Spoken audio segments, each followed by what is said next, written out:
प्रजा वैष्णवांची उभी पंढरी आज नादावली.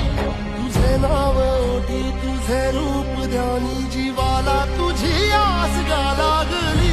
जरी बाप साऱ्या जगाचा परी तू आम्हाले कराची विठू माऊली.